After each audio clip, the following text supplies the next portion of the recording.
بسم اللہ الرحمن الرحیم۔ محترم ناظرین، السلام علیکم۔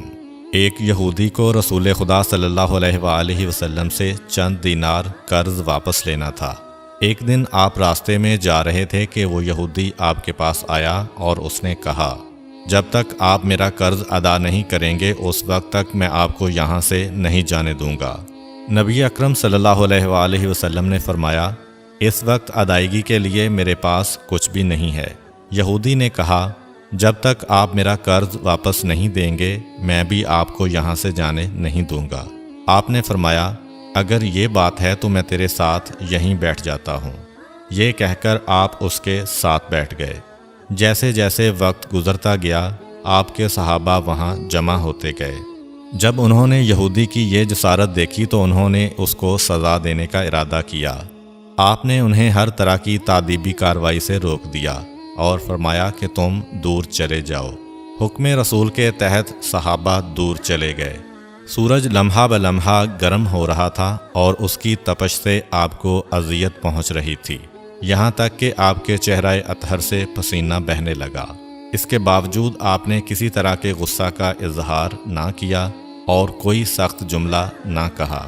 آپ سارا دن وہیں بیٹھے رہے اور ظہر، عصر اور مغرب و عشاء کی نمازیں وہیں پڑھیں۔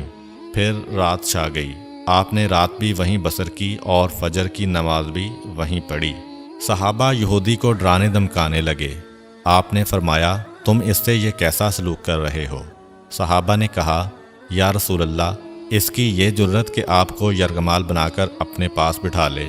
آن حضرت صلی اللہ علیہ وآلہ وسلم نے فرمایا، اللہ نے مجھے اس لیے نہیں بھیجا کہ میں کسی ہم پیمان یا کسی اور پر ظلم کروں۔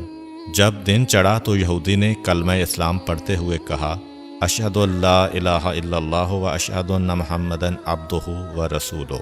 میں اپنی دولت کا ایک حصہ راہ خدا میں دیتا ہوں۔ میں نے آپ کو اس لیے نہیں روکا تھا کہ میں آپ کی توہین کروں۔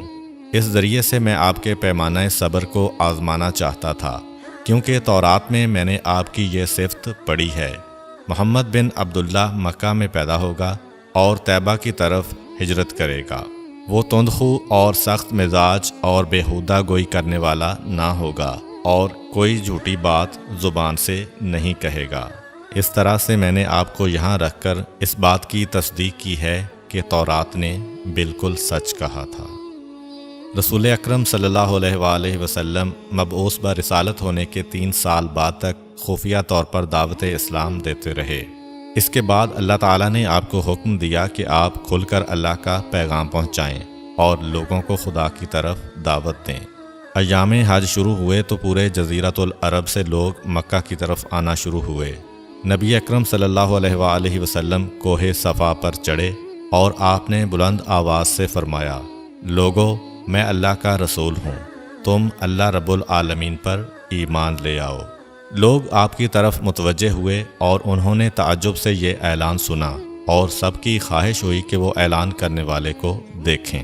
پھر آپ صفا سے اتر کر مروہ آئے اور وہاں پر بھی آپ نے 3 بار یہی اعلان کیا۔ جب ابو جہل نے آن حضرت صلی اللہ علیہ وآلہ وسلم کا یہ اعلان سنا تو اسے سخت غصہ آیا۔ اس نے زمین سے ایک پتھر اٹھا کر آپ کی پیشانی پر مارا، جس سے آپ کی پیشانی زخمی ہو گئی، خون بہنے لگا اور آپ کا پورا چہرہ لہو لہان ہو گیا۔ اس کے بعد تمام مشرکین آپ کو پتھر مارنے لگے۔ نبی اکرم صلی اللہ علیہ وآلہ وسلم مجبور ہو کر کوہ ابو قبیس پر چڑھ گئے اور ایک چٹان کے پیچھے جا کر چھپ گئے۔ مشرکین نے بھی آپ کا تعاقب کیا لیکن آپ انہیں کہیں دکھائی نہ دیے۔ ناکام و نامراد ہو کر انہیں واپس آنا پڑا۔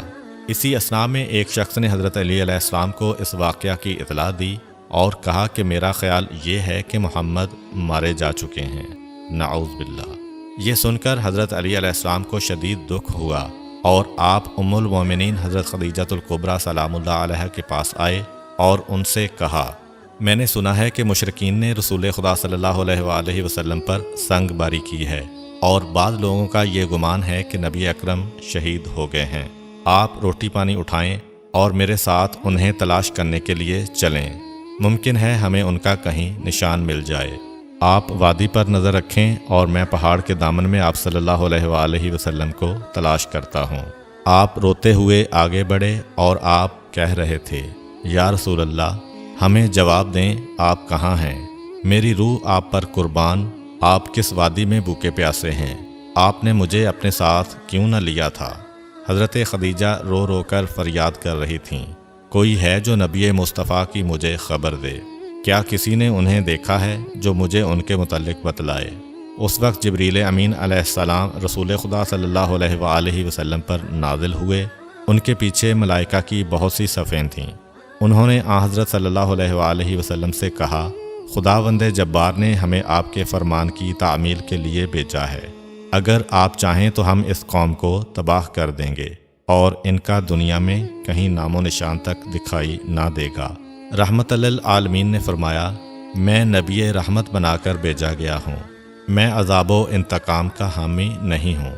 پروردگار میری قوم کو معاف کر دے، وہ مجھے جانتے نہیں ہیں۔ جبریل امین علیہ السلام نے حضرت صلی اللہ علیہ وآلہ وسلم سے کہا، خدیجہ سلام اللہ علیہا آپ کو تلاش کر رہی ہیں۔ خدیجہ کے رونے نے آسمان کے فرشتوں کو رلا دیا ہے، آپ انہیں جواب دیں، خدا کی طرف سے اور ہماری طرف سے انہیں سلام پہنچائیں اور انہیں جنت کی بشارت دیں۔ نبی اکرم صلی اللہ علیہ وآلہ وسلم نے خدیجہ و علی کو صدا دی اور انہیں اپنے پاس بلایا۔ دونوں شخصیات آپ کی خدمت میں حاضر ہوئیں۔ انہوں نے آپ کی پیشانی پر پٹی باندھی اور گھر لے آئے۔ جب مشرکین کو معلوم ہوا کہ نبی اکرم صلی اللہ علیہ وآلہ وسلم اپنے گھر آ چکے ہیں تو انہوں نے گھر کا محاصرہ کر لیا اور سنگ باری شروع کر دی۔ حضرت علی علیہ السلام اور حضرت خدیجہ سلام اللہ علیہا آپ کا دفاع کرنے لگے۔ جب سنگ باری میں معمولی سا وقفہ ہوا تو حضرت خدیجہ گھر سے نکلیں اور انہوں نے چیخ کر کہا، فرزندان قریش، کیا تم سے حیا رخصت ہو گئی ہے؟ تم اپنے قبیلہ کی معزز اور محترم خاتون کے گھر پر سنگ باری کرنے لگے ہو۔ اگر تمہیں خدا کا خوف نہیں ہے تو دوسرے لوگوں کو اپنے اوپر ہنسنے کا موقع نہ دو اور اپنے لیے ہمیشہ کی ذلت و بدنامی تو نہ خریدو۔